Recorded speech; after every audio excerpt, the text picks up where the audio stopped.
Sanibonani bafethu. Sibuyile futhi. Ngizokhuluma nje about igame yezolo ye-Sundowns versus i-TS Galaxy. I wasn't watching the game. I just woke up namhlanje ngabuka ama-extended highlights. I think I could get the feel and the understanding ukuthi igame beyinjani zona. From from just lama extended highlights akade ngiwabukile. No, one thing engiyibona izolo ukuthi i-TS Galaxy came out yazo challenge yazodlala.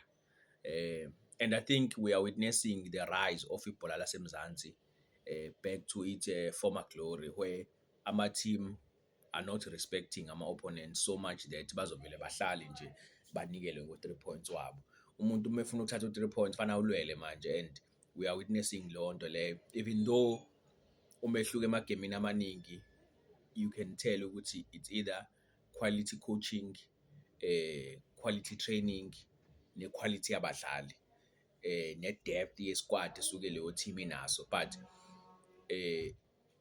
from a talent point of view, you can tell South Africa fethu, South Africa talent elikhona, ungaya noma kweliphi ilokishi, ungaya noma kweliphi Mlazi, Mashu, Tembisa, Davidton, ungaya noma ikephi eSouth Africa ufike uthola umdlalo ongamthatha umdlalise ku-PSL. Yabo, so that's how much talented South African players are. So the only thing njengoba ngisho ama-facilities abawasebenzisayo, i-training, i-coaching, nayo yonke nokudla, because sometimes even into edlayo makes a difference. So that's why ama-team njengo Sundowns ahlezi ekwazi ukuthi maintain le standard sawo, because i-Sundowns, if we are being honest, they are getting challenged kakhulu kule season, but bane-ability Sundowns, a very rare ability of winning i-game othi uma uyibukile bekufanele bayi-lose. Yabo, because izolo there were so many opportunities for i-TS Galaxy, but they were just not converting those goals. There's an obvious chance if etholwe uPhuso Disejane bekufanele ayi-convert leya bhola leyo, but it didn't convert. And many other opportunities abawatholile, but they were not converting. Then the introduction of Arthur Sales in the second half, yaba umehluko we-Pirates. I mean we-Sundowns. Hey, Pirates ihlala rent free le emqondweni wami. So yeah, it was a good game of football.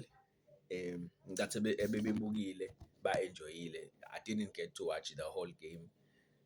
Bengibuke njengoba ngama-highlights njengoba sengisho, because bengibukile i-Orlando Pirates engizokhuluma ngayo after this video. But-ke the competition is still on. It's still open for anyone.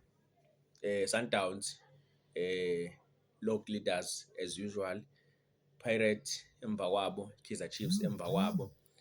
Pirates with a game in hand, so they've got an upper hand, because if they can win the game in hand, even though phela game in hand does not necessarily mean result noma a win, but with that Pirates esiyibukayo, surely game in hand means a result. So we will watch and see, but the competition is still open for anyone. This is what we've always been looking for. Ukuthi i-league ifane ibe nje. I-league ifane ushawe uvalo uma uhleli lapha phezulu ukuthi hey, if I lose one game ngiyokhala ku number 5. Yabo, if I lose one game ngiyokhala ku number 4. So i-league imele ibe njalo, not lento ye-league yase-South Africa decidwa nge-first half of i-league. 15 games in sesiyabona ukuthi Sundowns is gone. Gone. Ngeke akekho umuntu usazoyibamba, they are gone. Yabo, akufanele kube kanjalo. Yabo, and I'm happy ukuthi the 3 big teams are number 1. Are leading kwi-log. That's what we are looking for, and I'm happy for Kaizer Chiefs, the progress they are making. I'm happy for Pirates for keeping momentum yabo from the last 2 or 3 seasons. I'm happy for Sundowns. I'm not happy. I want them to lose the league this season, so I'm not happy. Siyabonga.